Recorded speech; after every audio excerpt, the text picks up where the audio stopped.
Hey, what is going on, guys? It is Young here, and today I'm back in our Fortnite tips and tricks video for you guys. In today's video, I'm going to be teaching you guys how you can win more games in solos and just overall how you guys can improve in Fortnite so you guys can win more games, and specifically in solos. And before we get into the video, I'm going to be launching up another V-Buck giveaway. If you guys want to win a chance to win some free V-Bucks, all you have to do is to drop a like on this video, make sure you're subscribed to the channel, turn on my notifications, and leave a comment down below of your Xbox gamer tag, PSN gamer tag, or Epic account.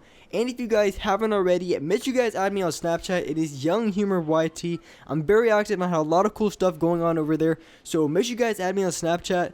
And alright guys, let's go right to the video. Okay, so here for this gameplay, it is a 14 kill gameplay, and here I landed at Tilted Towers, and honestly, I haven't really been feeling Tilted all that much. I've been hitting places like Salty and Retail more.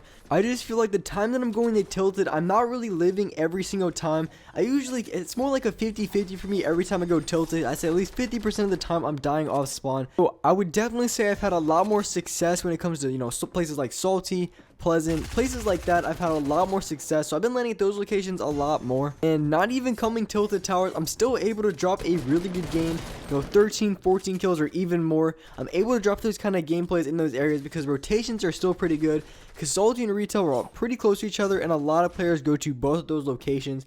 And maybe if you have a good drop for Paradise, you can go Paradise and then immediately go to Retail.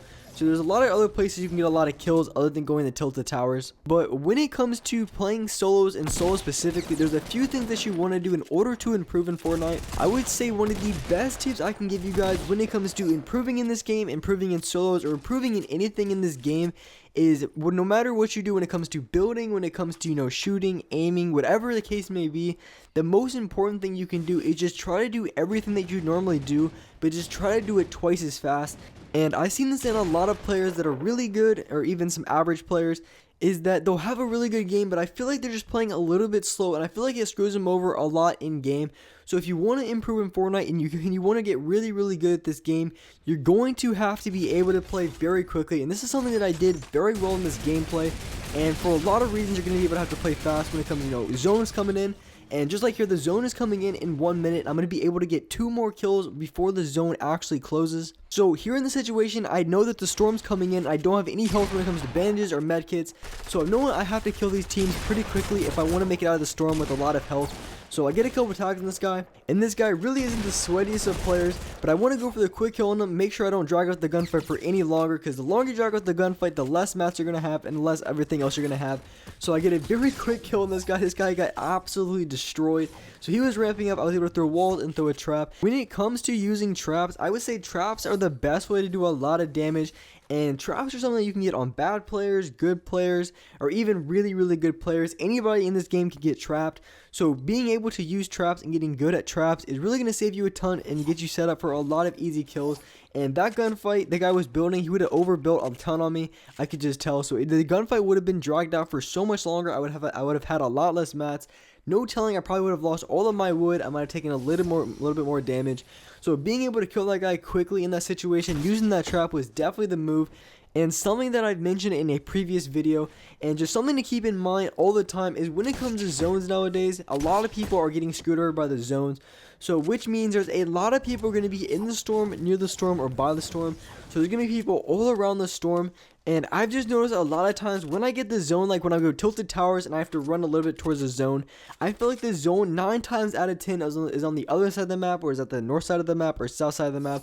But it's never like right next to me. I always have to run all the way across the map. So with that being said, when the circle starts closing in, there's going to be a lot of people in between where the zone closes and where the zone starts at. So there's going to be a lot of people fighting and a lot of people in the storm. So if you're not able to go for quick kills or be able to go through players quickly, it doesn't have to be a lot of players. Maybe if you just need to get that 1 kill so you can get out of the storm. If you're not able to kill players quickly because you're acting too slow, you're going to be dying a lot more in games, or just have a lot less health. Because coming out of the storm, it just like in this game, I didn't have any sort of med kits, bandages, anything like that. So anytime I got touched by the storm, I was taking damage on that, and I couldn't replace it. Another really good tip I can give you guys in solos, and a lot of you guys who want to go for some wins, I'd always recommend playing passive. I mean, that's just going to give you the best chance of winning, because it's going to be a lot harder to get a high kill win than to get like a 2 or 3 or maybe even 4 kill win. But with that being said, you can go for a lot of kills or you can go for a little bit kills. And usually my first game on, I usually play a little bit slower, just want to get used to things, because I'm always pretty bad the first game on. I'm missing all of my shots. But when it comes to playing passive, and one thing I can recommend when it comes to those good players, so even if you're playing passive and you see a pretty good opportunity to get an easy kill, or maybe even a third party, I'd always recommend challenging it. Even if you guys are playing a lot passive and you don't want to go for a lot of kills, if you see a good opportunity or an easy opportunity to get a quick kill, I'd always recommend going for it, because a lot of the times in that late game, I've gotten screwed over for not having enough mats and not enough heals. And when it comes to those mid and late game situations, the only way you're going to get heals is from other players, or you could get it from supply drops as another good way to find them, but you're not going to be always having that luxury of finding supply drops and then opening them. So if you want to be able to get stacked and get really good loot, having them with all those materials, have all of those weapons, ammo, everything like that in general, you're going to have to be able to kill players late game or even in that mid game. So you might have to play a little bit more aggressive at certain points in the game, even if you are a passive player going for wins. And one thing I can just mention is you're going to miss a lot of opportunities if you don't go for challenges. And right here in the situation, I'm just applying some Season 6 meta right here. Turret spam the mess out of this guy. This gun is just absolutely ridiculous. 40 damage a shot. Headshots are over 80. So I mean, that's just absolutely ridiculous. This thing has no damage drop off. Just absolutely lasered that guy. The other guy ran off a little bit in a cart, but I was able to chase him. The guy was just camping up in here, and I'm just gonna melt this guy. The heavy AR is an absolute monster. 40 damage a shot as well. I mean, just putting in the turrets in the game and the heavy ARs, those guns are just absolutely a monster. So going back to the first tip that I talked about is doing everything faster. And a lot of you guys feel like maybe you're losing gunfights and you don't really know why. A good reason could be you could be doing the right things, but you're doing it too slow. A good example of this, and something that happens to me a lot, is I go for a shot and then I want to place a wall and then build up. After you go for that shot, you want to place a wall. That's another really good strategy for getting a lot of kills and just taking a lot less damage.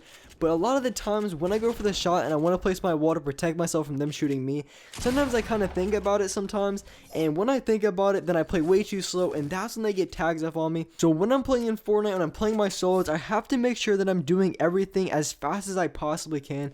I mean, that can be with switching weapons, building, doing anything I can as fast as possible. And once you start making yourself play a lot faster, eventually you're going to get in the habit of doing it every single time without really thinking about it.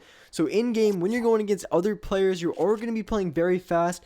And to be completely honest, fast players are the hardest players to kill because they're so quick, they're really unpredictable to go against. So those are the type of players that you want to be. They're very difficult to kill. And one thing that I do, I don't even know if it's really helpful or not, but I usually spam Y or a double tap Y to pull my pickaxe in my gun. I don't know why, but I just feel very quick when I do it. And it's just something that I've been doing ever since Call of Duty. I would, switch my weapons really quick. But every time I double tap Y, I don't know, I just feel like I'm ready for the next fight. And any team that runs up on me, I'm going to be ready to fight them no matter what. Because I even see that in game when I look around and I see players and I see that one player that's just spinning in circles, double tapping Y and just looking every direction possible. He's about to be the biggest sweat in the entire lobby. So it's just one of those things that I've seen a lot of good players do. They're constantly jumping around, they're constantly looking for other players, just having their building out just in case another player decides to shoot at them. A lot of players in this game just like to hide, so it's a lot of randomness in this game. So there's going to be a lot of times where you're caught off guard. So if you're constantly moving, you're already ready in case someone shoots at you. So even if they get a few tags on you, you're already ready, to build up, heal. Another good way to play faster in this game is just try to see where everyone is. Just try to be really aware of what other players could be. Because in this game right here, I play the top of the hill, and the reason why I went to the top of the hill, usually I'm a really aggressive player and I push everything, but I went to the top of the hill to try to see where other players may be, and from that position, I pretty much could see almost every single player except for one. I think one guy was hiding in the gas station or something like that, but when I was up there, I can kind of see where everybody was. But once I saw where all the players were in the lobby, it's a lot easier to play a lot quicker because you know where everybody's at, you know exactly how you're about to play them.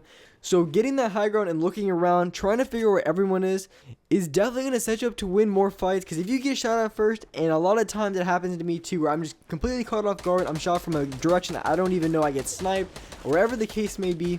Because once the other player gets that first tag on me, I have to play a lot more defensive, and it's not the way that I like to play. So just knowing where all the other players are is going to prevent you from getting tagged first and going to put you in an advantage to win more gunfights. And alright guys, that's all for this video. Hope you guys enjoyed this video. Hope you guys learned something. If you did, make sure to drop a like on this video. Make sure to subscribe to the channel. Turn on my notifications so you're notified for every single new video. And alright guys, I will see you in the next video.